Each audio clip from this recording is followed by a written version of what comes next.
Now here's what the first emotional need of everybody on the planet. Here it is. Now listen to it. Security. The first need that every person has, emotional need that every person needs is security. Now think with me for a second. When that little baby, sperm meets the egg, and that little baby begins to grow in the womb, think how tight that is in there. It's really snug. There's not much room. As the baby begins to grow, pretty soon, it's just no room at all. And we saw a lady the other day that was pregnant, and we were walking down the road or something, on the sidewalk, and then when she turned, have you ever seen somebody who's pregnant and it's all right out there in front? You know, I mean, bless her heart, it looked like triplets. I'm just telling you, way out there. Now, all I'm saying to you is this, that it gets tight in there. Now, once babies are born, what's the first thing they want? The nurses will do this in hospital. They'll take them, what do they do? Wrap them around real tight, like this, and all you can see is a little face. And pretty soon, as they begin to grow and become little kids, toddlers, what do they always want to carry around? A security blanket. Now, there's something really significant about all of us needing security. Security is things like this. Like, we want to know, where did I come from? That's why I think sometimes it's very difficult for children who are adopted because they don't have the security of knowing, where did I come from? We want to know, why am I here? And really, it's all about security. Where am I going? And I think, frankly, God puts that in our DNA. He wants us to find our roots, because if you're looking for your roots and your genealogy, it'll always take you back to Adam. And then you'll see exactly how insecure this planet is thanks to Adam's sin. Does that make sense to you? Security. Think with me here for a second in society. We have other security things. I think when you grow up and become an adult, you still don't lose the need for security. So what do we have in society that reminds us of our need of security? How about social security? Anybody know Social Security? Well, yeah, I mean, you worked for it for years, you might as well get it. And it's fine, you have the right to use it. Do you hear what I'm saying? How about security deposit box? Where's that? At the bank. And what do you put in there? If you have money. Or anything that you want to keep secure. See? You want to protect that. Now, here's what I'm saying to you. Here's what I see. Whenever little kids grow up in a family and they don't feel secure, they don't feel like the family's going to last. Now, what kind of family is that? You know what I'm talking about. Now, listen to me closely. They hear mom and dad arguing and screaming in the other room. Do you realize what's happening to them? One of the two basic things they need, security, all of a sudden that thing is just crashing in. See? Now think, in counseling a pastor,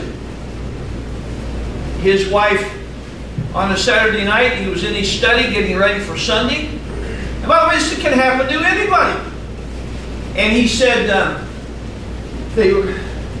as we were talking, he said his wife came in, surprised him with a snack, and also surprised him and found he was looking at pornography. And so I asked him this question. Now, this is an important question. I said, do you remember when you first was introduced to pornography? He said, well, yes, I did. I was a little kid. He said, and actually, I was raised in an alcoholic home. He said, I was awfully insecure. He said, my mom and dad fought all the time. He said, I've actually seen my dad grab my mom by the back of the hair, smash her face into the wall, blood everywhere. And he said, a couple of times when I was, like 4 or 5 years old, I would run in and try to get my dad off my mom. And he said, a couple of times my dad just backhanded me, knocked me clear across the room, and hurt me. So he said, every time they were fighting, now think about this. Some of you sitting here this morning, you know exactly what I'm talking about. When you were a kid growing up, your whole security was shattered because you saw mom and dad fighting all the time. And then probably eventually it became a divorce. And the security of a mom and a dad, a place to live, instead of going over here on this weekend and going over there on that weekend, and etc. in the summer. This preacher said, he said,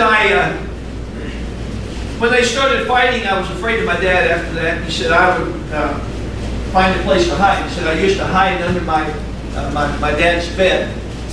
And he said, under the bed was when I first discovered a stack of magazines.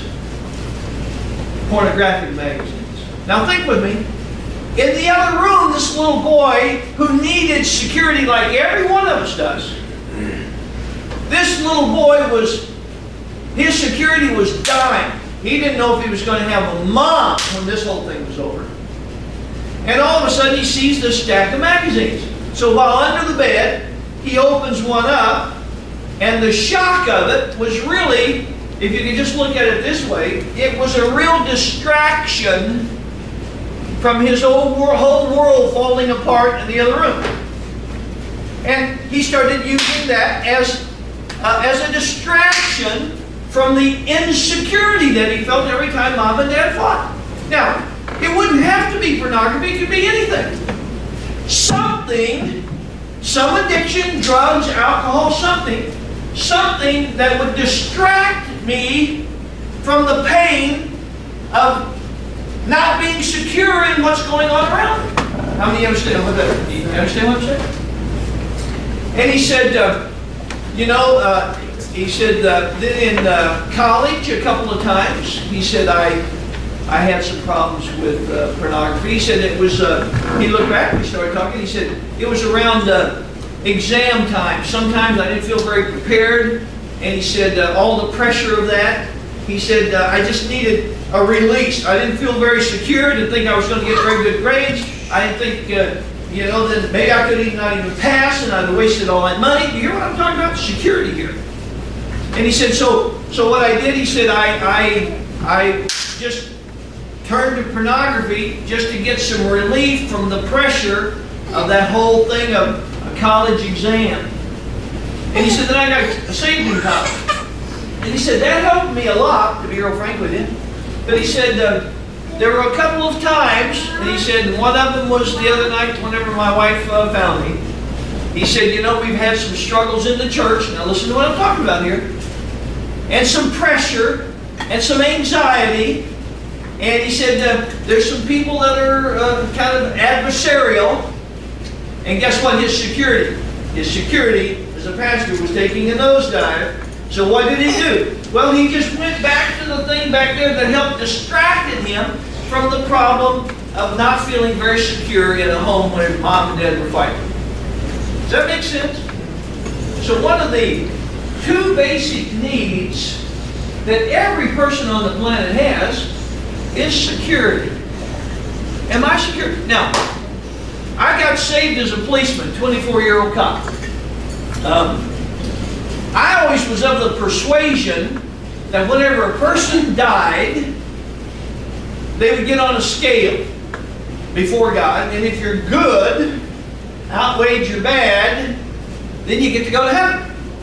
But I knew the scale could tip the other way too.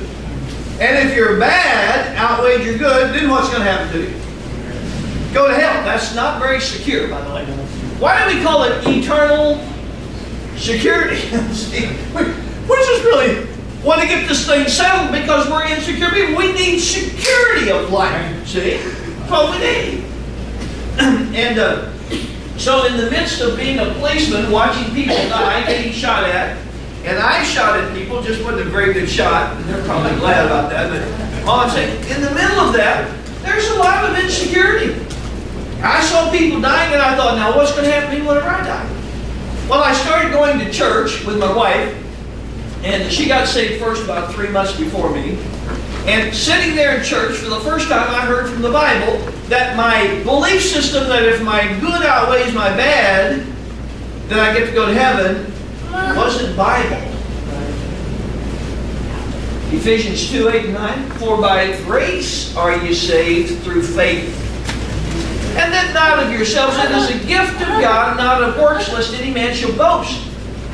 get to go to heaven because, see what I'm saying?